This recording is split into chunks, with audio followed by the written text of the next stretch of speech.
ஒரு நகரத்தில் வைர வியாபாரி ஒருவர் வாழ்ந்து வந்தார்.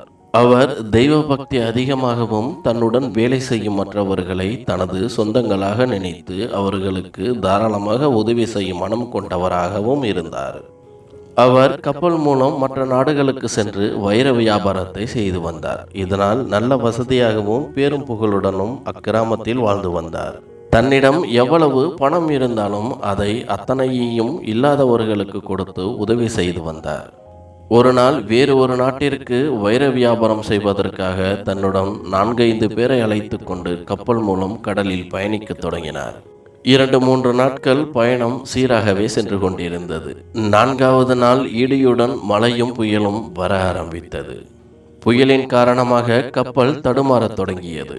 காற்றின் வேகத்தின் காரணமாக கப்பலில் இருந்த அனைத்து பலகைகளும் பெயர்ந்து கப்பல் மூழ்கத் தொடங்கியது.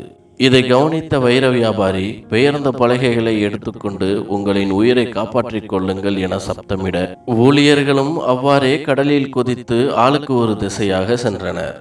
வைர வியாபாரியும் தனக்கு கிடைத்த ஒரு பலகையை எடுத்துக்கொண்டு கடலில் நீந்தத் தொடங்கினார். பின்னாளில் இருந்து வந்த அவரது ஊழியர்களில் ஒருவரான குமரனும் சேர்ந்து கொண்டான். இருவரும் மலையில் நனைந்தபடியே கடலில் மிதக்கத் தொடங்கினர். கடலில் சென்று கொண்டிருக்கையில் சற்றும் எதிர்பார்க்காத வகையில் ஒரு மின்னல் தாக்கியது. மின்னல் தாக்கியதில் வைர வியாபாரியின் கண் பார்வை பறிபோனது. வலியால் அலறி துடித்தார் வைர வியாபாரி. சிறிது நேரத்தில் மழையும் புயலும் நிற்கத் தொடங்கியது. அதற்குள் பொழுதும் இடிந்திருந்தது. அவர்கள் சென்ற பலகை இருவரையும் ஒரு கிராமத்தில் கரையோரம் அடித்துச் செல்லப்பட்டது.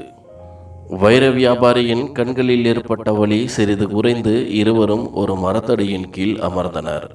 அப்பொழுது வைர வியாபாரி தான் அணிந்திருந்த வைர மோதிரத்தை குமரனிடம் கொடுத்து, குமரா, இது நல்ல விலைக்கு விலை போகும். இதை விற்று வரும் பணத்தில் நாம் உண்பதற்கு சிறிது சாப்பாட்டை வாங்கி கொண்டு வா என அனுப்பினார். குமரனும் மோதிரத்தை வாங்கி கொண்டு கிராமத்தில் உள்ள நகைக்கடையில் நல்ல விலைக்கு விற்றான். பணத்தை பார்த்த குமரன் தனது முதலாளியை பற்றி நினைக்காமல் பணத்தை எடுத்துக்கொண்டு சென்று விட்டான். இங்கு குமரன் வருவான் என்று எதிர்பார்த்தபடியே அமர்ந்திருந்த வைர வியாபாரிக்கு ஏமாற்றம் மட்டுமே மிஞ்சியது. வெகு நேரம் காத்திருந்தமையால் பசிமயக்கத்தில் மயங்கி விழுந்தார். அவ்வழியாக வந்த அந்த கிராமத்தைச் சேர்ந்த பெரியவர் ஒருவர் வியாபாரியைக் கண்டு அவருக்கு உணவும் தண்ணீரும் அளித்து அவரது கதையை கேட்டார். அனைத்து கதையையும் கூறினார் வைர வியாபாரி. அதற்கு பெரியவர், எங்கள் நாட்டின் மன்னர் மிகவும் நல்லவர். நான் அவரிடம் உன்னை அழைத்துச் செல்கிறேன். மன்னர் உனக்கு ஏதாவது உதவி செய்வார் என்று கூறி மன்னரிடம் அழைத்துச் சென்றார்.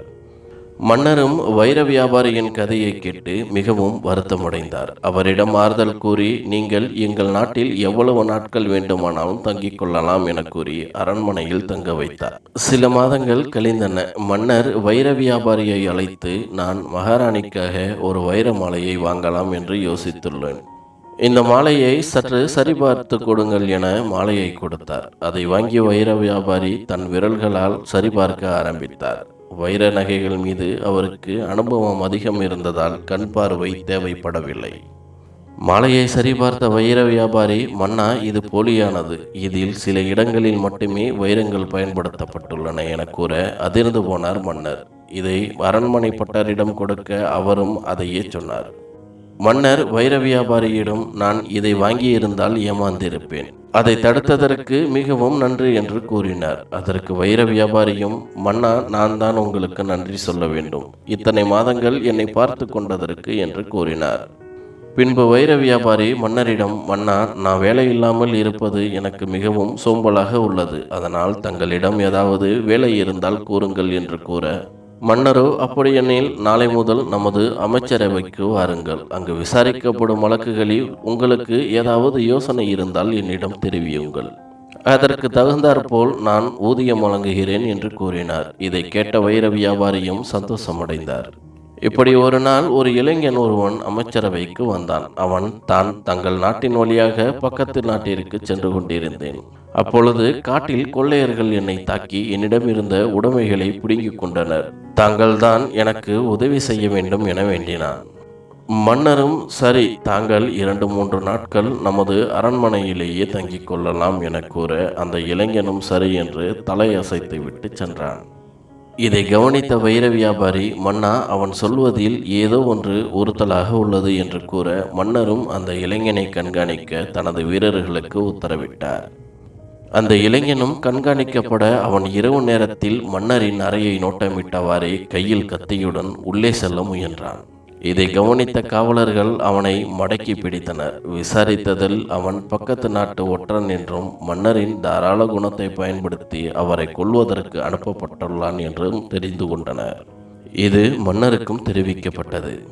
மன்னனும் மகிழ்ச்சியடைந்து தனது உயிரை காப்பாற்றிய வைர வியாபாரிக்கு பொன்னையும் பொருளையும் பரிசாக கொடுத்தார். வைர வியாபாரியும் தனக்கு கிடைத்த பணத்தை ஏழை எளிய மக்களுக்கு உணவளிக்க ஏற்பாடு செய்தார். அப்படி உணவளிக்கையில் அதில் ஒரு குரல் கேட்டது. தனக்கு நன்கு பழக்கமான குமரனின் குரல்தான் என்று அறிந்து கொண்டார் வைர வியாபாரி. குமரனை அழைத்து வரச் சொன்னார். குமரனை கண்ட மகிழ்ச்சியில் அவனிடம் நலம் விசாரித்தார். குமரனும் தான் செய்தது தவறு என்று அவரின் கால்களில் விழுந்து அழத் தொடங்கினான். வைர வியாபாரியும், நான் உன்னை எப்பொழுதோ மன்னித்து விட்டேன், எழுந்து நில் என்று கூறி நடந்ததை விசாரித்தார். அவனும், தங்களிடம் ஏமாற்றிய பணத்தை ஒரு இடத்தில் வைத்துவிட்டு ஓய்வு எடுத்தேன். அப்பொழுது கொள்ளையர்கள் என்னை தாக்கி கொள்ளையடித்து சென்று விட்டனர். உங்களிடம் திரும்பி வருவதற்கு மனமில்லாமல் இப்படி பசியை போக்க அலைந்து கொண்டிருக்கிறேன் என கூறினார். வைர வியாபாரியும் அவனை வீட்டிற்கு அழைத்து சென்று தன்னிடம் இருந்த சில பொற்காசுகளை கொடுத்து, இதை வைத்து ஏதாவது வியாபாரம் செய்து பிழைத்துக்கொள் என்று கூறி அவரிடம் கொடுத்து வழி அனுப்பி வைத்தார். சில வருடங்கள் கழிந்தன. அந்த நாட்டிலேயே அந்த வைர வியாபாரி திருமணம் செய்து கொண்டு மனைவி மக்களோடு சந்தோஷமாக வாழ்க்கையை நடத்தினார். இருந்தாலும் தனது மனைவி மக்களை காண்பதற்கு கண்ணில்லையே என்று சில நேரங்களில் வருந்தவும் செய்தார். ஒரு நாள் குமரன் தனது முதலாளியை காண வந்தான். குமரனை கண்ட வைர வியாபாரி மிகவும் சந்தோஷமடைந்தார். குமரன் தான் பல நாடுகளில் சென்று வியாபாரம் செய்வதாகவும் அங்கு ஒரு நாட்டில் கண்களை குணப்படுத்தும் மூலிகை ஒன்று வாங்கி வைத்திருப்பதாகவும் கூறி ஒரு மூலிகை சாறை எடுத்து வைர வியாபாரியின் கண்களில் தெளித்தான். மூலிகை கண்களில் பட்ட சிறிது நேரத்திலேயே வைர வியாபாரிக்கு கண்கள் தெரிய ஆரம்பித்தன. வைர வியாபாரியும் மிகவும் சந்தோஷமடைந்தார். குமரனை கட்டிப்பிடித்து பலமுறை நன்றி கூறினார். குமரனும், முதலாளி, தாங்கள் என்னை மன்னித்தது மட்டுமல்லாமல் நான் சிறப்பாக வாழ்வதற்கு உதவியும் செய்து உள்ளீர்கள். இதற்கு நான் தான் உங்களுக்கு நன்றி கடன் பட்டிருக்கிறேன் என்று கூறி அவரிடமிருந்து விடைபெற்றான். வைர வியாபாரியும் தனது பல நாள் வருத்தம் தீர்ந்து விட்டதை எண்ணி சந்தோஷமாக தனது வாழ்க்கையை தொடர்ந்தார்.